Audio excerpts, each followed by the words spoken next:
ahead.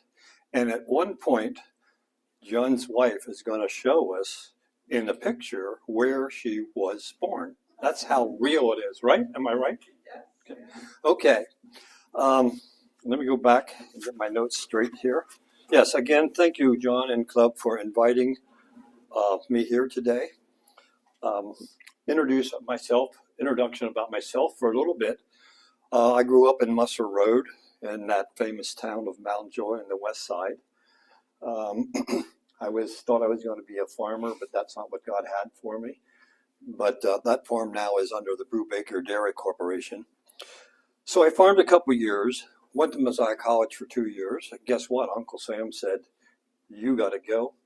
However, and I'll wait to save this for questions, I was a CO. And some of you may say, what's a CO? But I did my 1W service at Macha in Zambia. That's how I got there. And so going back now a year and a half, who knows our past district governor, Fred? You remember Fred? What a dynamic guy for me. I was in Rotary and probably a year. I've only been in Rotary for 2.5 years. And at Eastern York County, there in Wrightsville, he challenged me to think big. Now, you know Fred, he gets excited, and he challenged me to think big. Well, I went home that day, and the next day or two, and thought about thinking big, and lo and behold, what came to my mind was, well, why don't you think about doing a global grant? And so I began the journey, and I started with Eastern. However, I had a conflict in scheduling the beginning of last year, and so I changed to Mountjoy Rotary. So my shirt says Eastern York County, however, my heart is in Mountjoy Rotary. I want to do a presentation on matcha. My wife and I went there last September and October. And one of the things that Rotary usually doesn't do is help with expenses. And so my wife and I did a trip last September and October to that wonderful place of Matcha Hospital in Zambia, which is located in Africa. So let's go through some of the slides here. Let's see if I can. So I want to talk a little bit about Zambia. Country is roughly about 25% larger than Texas. The official language, which makes it easy to visit, is English. And that makes it so nice to go around if a country is basically an English language. Main export of Zambia is copper. And with copper, the only problem is Zambia is landlocked. And so that's one of the reasons why the Chinese, back in the 70 and 73, when we were there, they were building railroads, narrow gauge, which didn't fit anything else, but they were building railroads to help ship the copper out. The capital city is Lusaka, and that's where we flew in and out of. And in Lusaka, if you can imagine, this country bigger than the size of Texas, there are 8 Rotary clubs in Lusaka, and there are 2 in the Copper Belt and 1 in Livingston. Who knows what natural feature people go to see in Victoria Falls? Ha, I just said it. How you like that? I really screwed up on that. Yes. Victoria Falls, which is twice or more the height of what Niagara Falls is. However, this past year, while we were there, they had not had rain for 18 months. No rain last year, why the famine was so poor or so significant. And there was usually when you go to see it, you can see a plume or mist from 10 miles away from the falls. There is nothing on that last year. Okay, let's move on here. Let's go to our the Lusaka East Rotary Club president, and I called him Too Tall Jones because I couldn't name his real African name. And the Dija is the other gal there. She's the secretary. And they came to the airport and picked us up, and we stayed with her for the 5 days that we were in the Osaka area. She's a lawyer by trade, and she works with a lot of the agricultural organizations in her work. The neat thing is, and I think most of you might know who Kathleen Stubing is. In fact, she was going to be here today. She wanted to come and see my presentation. And she said, "Where are you at E-Town?" She said, "Oh, I love going to E-Town. So you guys got a plug out of Kathleen Stoop, who is now the top chair of all the grants. And Jane Conover is now the global chair." So this is a shot of the club in Osaka called Osaka East. There is the president to my left, and Khadija is to Eileen's right, and which is the one we stayed with. And she found out I was giving a presentation today. Thank you for John for recording this, and so she is asking me to send that to her. So thank you very much. You guys are doing an awesome job. While I was there over Saturday, they invited us to walk on a polio walk. And remember, there's 8 clubs, okay? This is one of the young men that was there. So out of the 8 clubs, we all had T-shirts, we all had white hats, and over 250 people from the 8 clubs walked the capital city, the streets of Osaka. And guess who led the crew? These are polio survivors in wheelchairs, and they made the pace or led the march for the 5K that we did that day. Okay, let's move on to Matcha Hospital. Matcha Hospital, the way it originated was 2 ladies from, I believe, the Kansas area decided to be one of the first Brothers in Christ missionaries to go to Africa. They started at Cape Town, came up to a couple of years in 1896, I think, and they were in Rhodesia or what's Zimbabwe. A couple of years later, about 8 years later, they decided to go into Zambia, then was Northern Rhodesia, and they finally arrived at Matcha Hospital Mission. And the Chief Matcha, wanted his son to have a school. So he made a heck of a deal. Listen to this deal. You teach my son, give him an education, and I'll give you 3,000 acres. What a heck of a deal that is. So this is a little bit of a picture of what you see. And now this picture here, I got it from Dr. John Spurrier. It's probably 15 years old. And I'm going to see if I can, where is the light on here? The very top button. The very top button. Okay, let's see if you might have to, well, maybe you need to come up and show us how to do it. Anyways, this is an aerial view. I need to give it the thumbnail. Okay, there we go. Okay, right here, that was the front of the hospital, and it's the what it looks like today versus 50 plus years ago. And Karen, do you know where you were born? Right there, or this is where our child was born. But this is the OR where a lot of the operation was done. So this is this.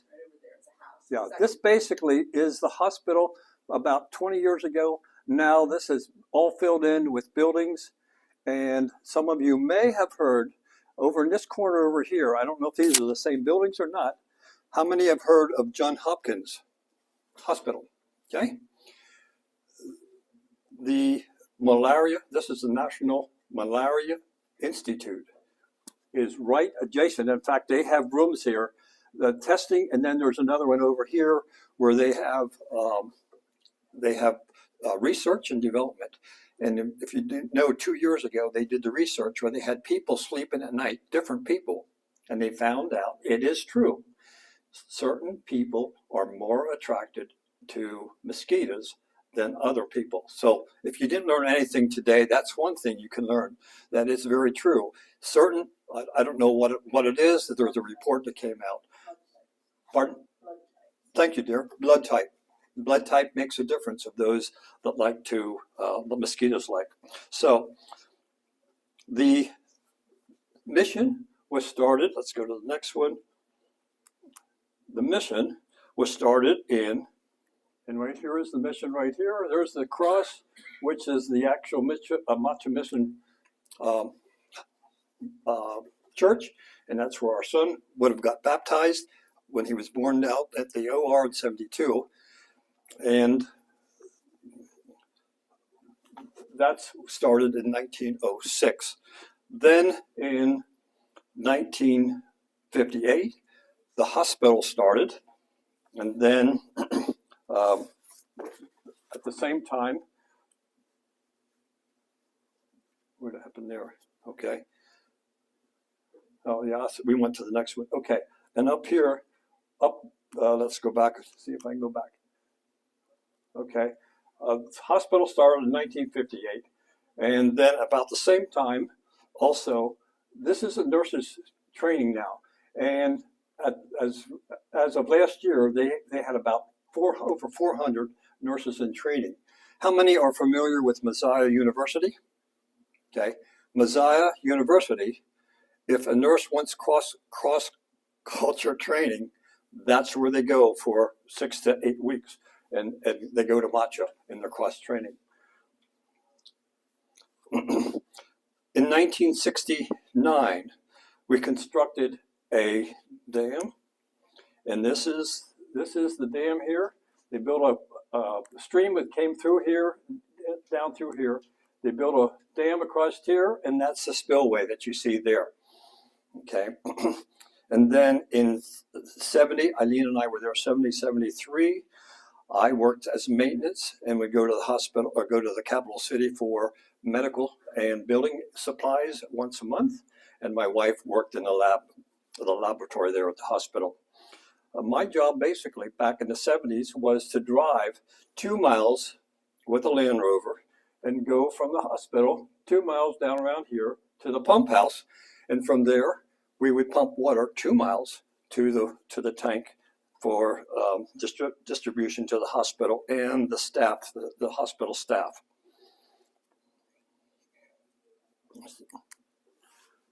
So just to give you an idea of what it looks like today, you got MH up there for the Matcha Hospital. That requires about 500 water for 500 plus people, 500 to 600 people. MNS is Matcha Nursing School, and that requires about 400 water for 400 people. Housing, HSG, that is for the hospital staff. MSGS, that's the Matcha Secondary School that has about 800 students every year, boarding students, and you have the Matcha Mission. My claim to fame is back in the 73, I made this road here with a 65 horsepower tractor and a blade in the back. So I had fun doing it. Notice how straight that is compared to the other roads. But in 1975, 76, they built a huge water tower that holds 80,000 gallons. And that's the tower that's right here.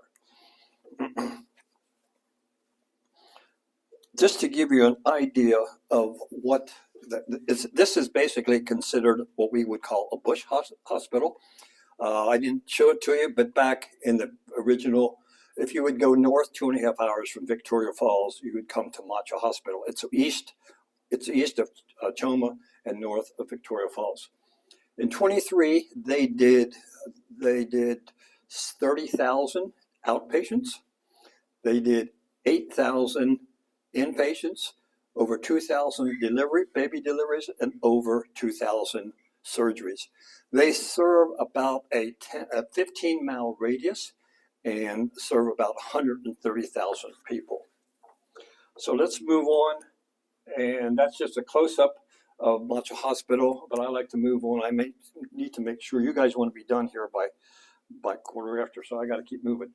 Now, some of you came and saw Dr. John Spurrier actually talk in November at the Group E meeting, And he was there from, his last day was from 1995 to 2017.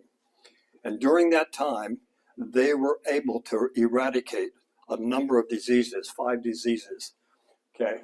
And the reason I could keep track of what was going on was Esther was my cousin. Okay, let's go on to meet the current doctor. This is Dr. Roth, Dr. Mark Roth, and his wife, Maggie. And just to give you an idea, as we do the global grant, we would be working with the host Rotary Club, which is a requirement, right? We must do a Rotary grant with a host Rotary Club in that country. This guy, meaning Dr. Roth, is the chief medical officer. So he would be ordering the things that we want to do for our project. And there's one other person. This guy is Keith.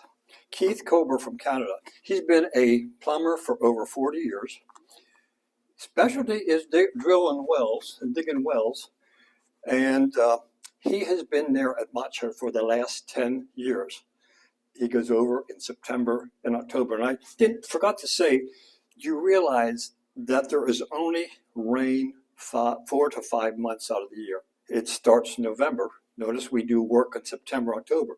It starts November, it ends March. No more rain the rest of the time. So that's why water is a critical issue. And I just found out that John's father-in-law is one of those guys. I say smell for water. What do you call it? Oh, I call it witching water. Witching water. How many have heard of that? Have you ever seen anybody do it? My dad did. Yes. Okay. That's what Keith did. We needed to drill, for the opportunity, we needed to drill wells to be able to supply water for this tank. Okay, so you see there where the 6 oval circles are? So he would actually walk around, and going back to it, he just used a 24-inch wire, I don't know, a 24 gauge wire, bent 6 inches down, put out his hands, and he would just start walking. And as he walked, when he walked over a vein of water, it would just go like this. When he was on top here and he's walked away, it would actually swing right around. Amazing. So it really does work if you don't believe that happens at all. Okay. So we were able to drill 6 wells, and all of those wells were 250 feet to 300 feet deep. And it's unusual, as he said, to hit 6 wells first time in 6 days. And that was, I just say it was a God thing. That's what I like to accept. We did that for basically about 12,000 grand. That is the only outside help that we needed. The rest of the repairs that you see, it is the Matcha Hospital maintenance that actually did the job. Okay, let's move on. This is just a picture of what the dam, remember I had the overhead dam showing, and it had 20 acres there. Here, it's only 6 acres. So because of the drought, it's only about a third of what it should be. And this was supposed to be a video that I don't have Wi-Fi, so it would scan all the area, and you would see just a small body of water and all the mud. Particularly, you can see some there, but all the mud to the right of that, there's just acres and acres, probably a good 10 acres. That's just nothing but mud. I want to stop and tell a story. I think I'll have time to do that. You see that cart there with some teenagers getting water? Basically, there's three ways to get water for your village, for your house. One is to go to a hand pump that's usually within maybe 500 to 1,000 feet walking. That you carry back with 5-gallon buckets. And that's mostly done by kids or children that are under, it could be anywhere from 6 years old up to 15. And believe it or not, one of the problems they had, with a hand crank, where you and I as boys, and you would crank the well. Well, from the kids pushing on the side, guess what? The bushing wears out on the side. And so then the people say, we need a new well. They don't have the mentality. They don't have the mentality to, when things break, let's get it fixed. And so guess what? Messiah University actually is putting monitor on these wells and monitoring them so that when they go down, there's a certain their collaboration people that they have up there working with teams, and they can send parts over for that. It reminds me when we were there was a teacher who was educated in school with us there, and I was able to teach later in the secondary school. And he went away for a meeting or something that was probably an hour away. And so when he got in his car to go home, and this is the mentality, when you and I wouldn't even think of this, he got in his car, looked at his gas gauge and said, I'm almost out of gas.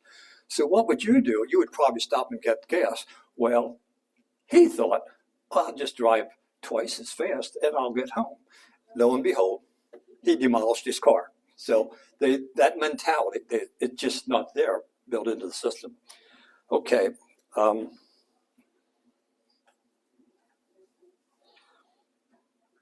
Let's go see what. That's a spillway where the water comes over. During the rainy season, there's about 3 to 4 feet, so 3 to 5 feet, that actually comes over that spillway with the 20 acres behind it. So the other thing we did, we said on our job last year, we did the 6 wells, and we laid pipe, 4-inch diameter pipe, 2 pipes for 6,000 feet, just roughly over a mile long.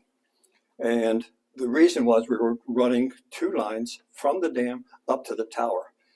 Guess how we dug the trenches? By hand, exactly.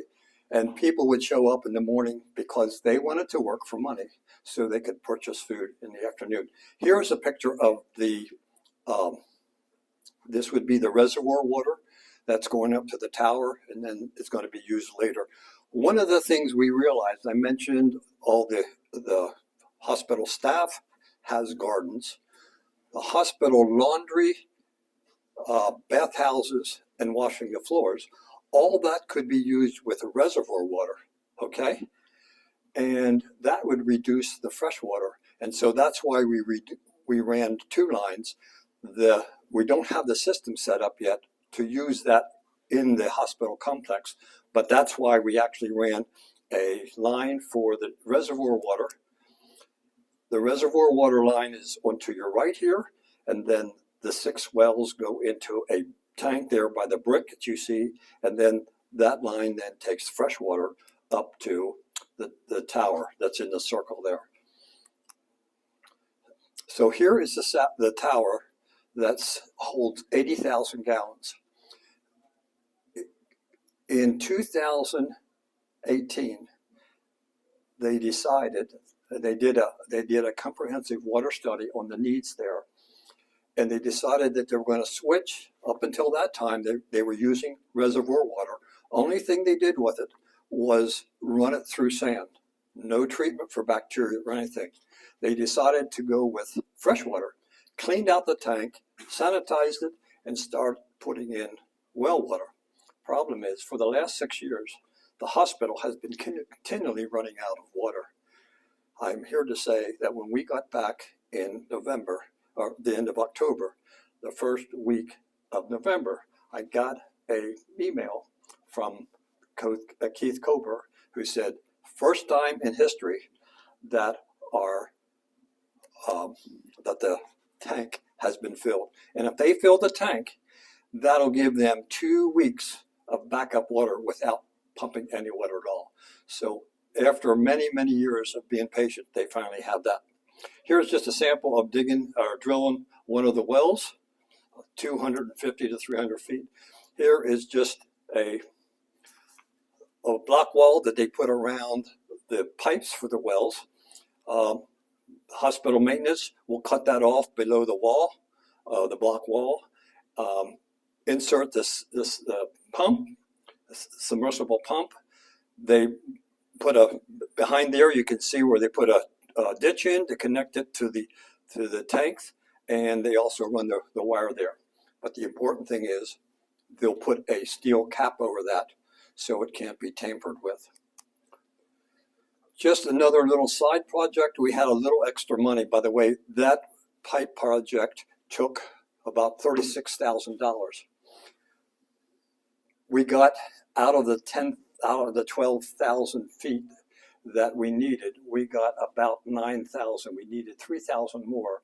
And the company kept saying, the electricity goes off. By the way, when we were there, most of the time we only had 4 hours of electricity because you remember I said the Zambezi River is low?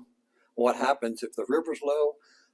They cannot produce hydroelectricity, and so they call it load sharing, how positive, load sharing.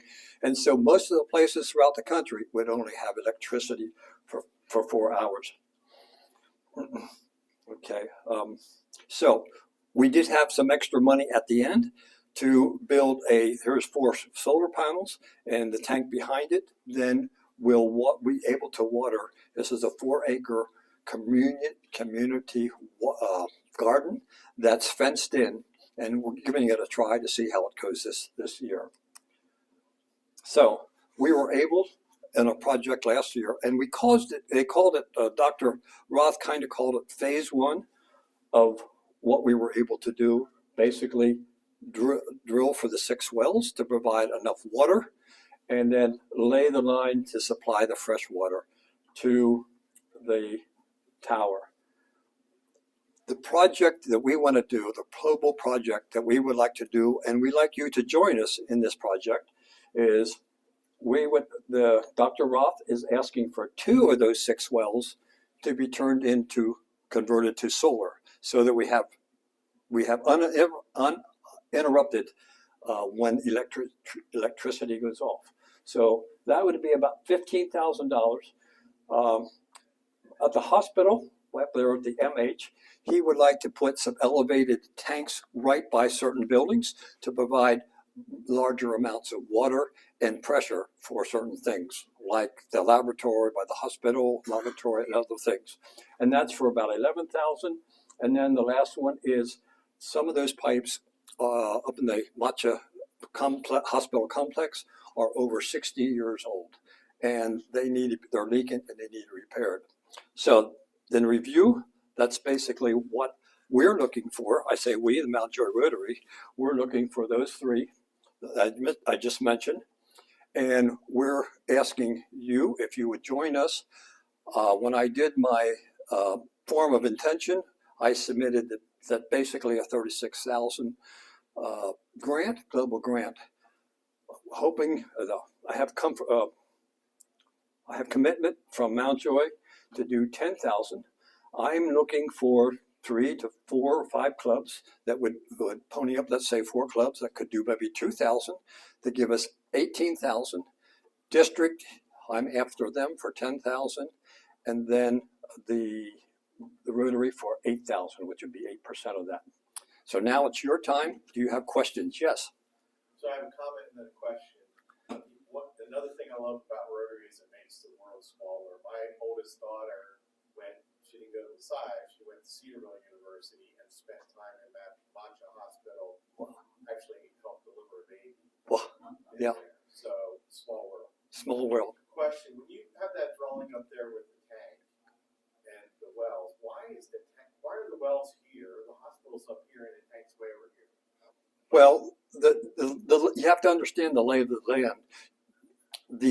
Where the reservoir is going to be your lowest area in the river valley, and that's also going to be the best place for your water to get out of your wells. Okay, so then it's still another 1.5 miles or whatever, over a mile to the tower. The tower is the elevated, and then the secondary school, the hospital, all those are downstream or lower level. So you naturally get there's no pumps. You get Gravity. Yes, gravity. Good question. Yeah. Other questions? Yes. Why English? Why English? Yes, I'm amazed that British colony. Well, Thank you. yes, it was a British colony. Yes. Zambia has 73 tribal languages, and so English Yeah. is Yeah. Yep. When we were in Zambia, 2 years ago, anybody over 20 is not speaking English.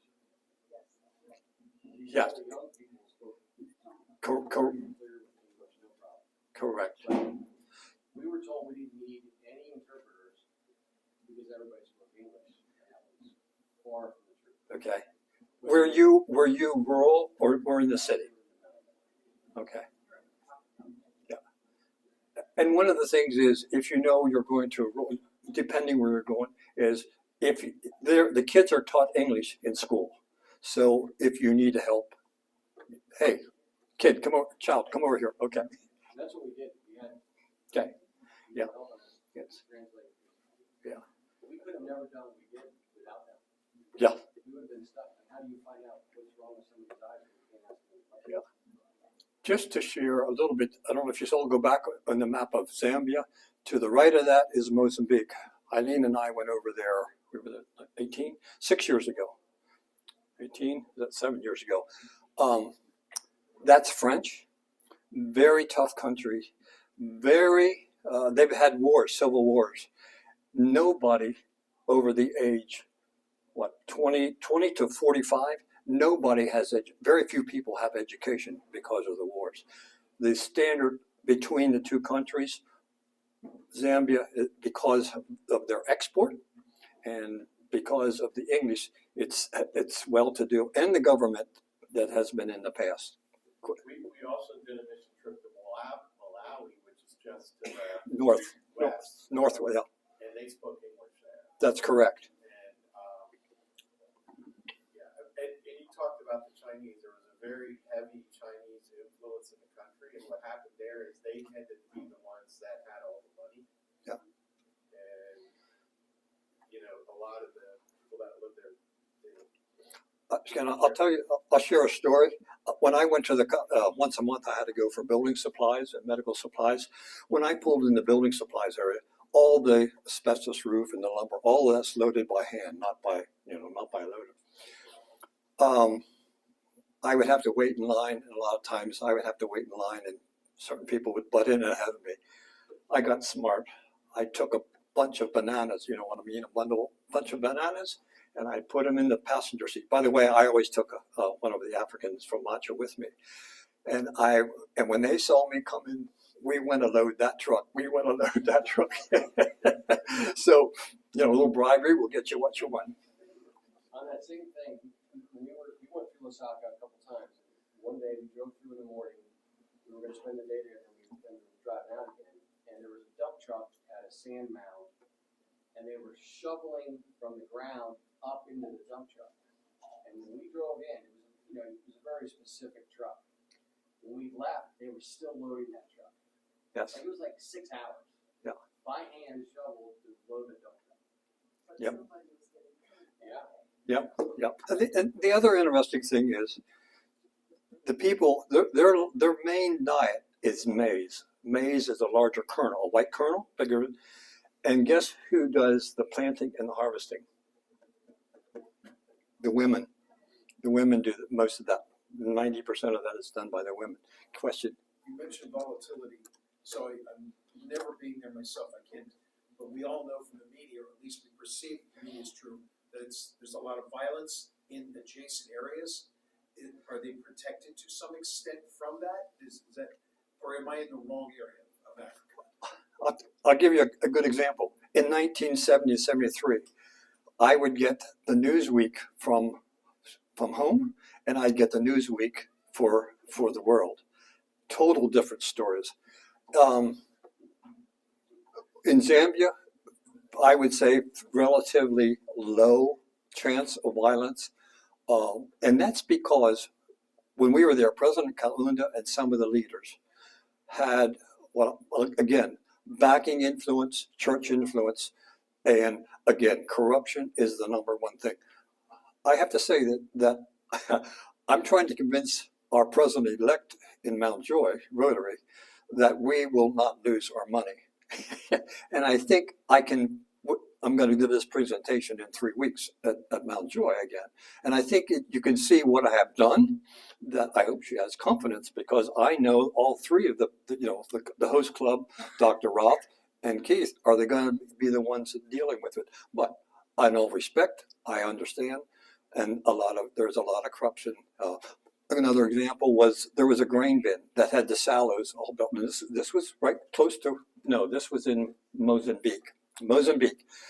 It was a sallow, I think it 1, 2, 3, like three big sallows side by side, and ready to put the conveyor in. Somebody ran away with all the motors, all the conveyors.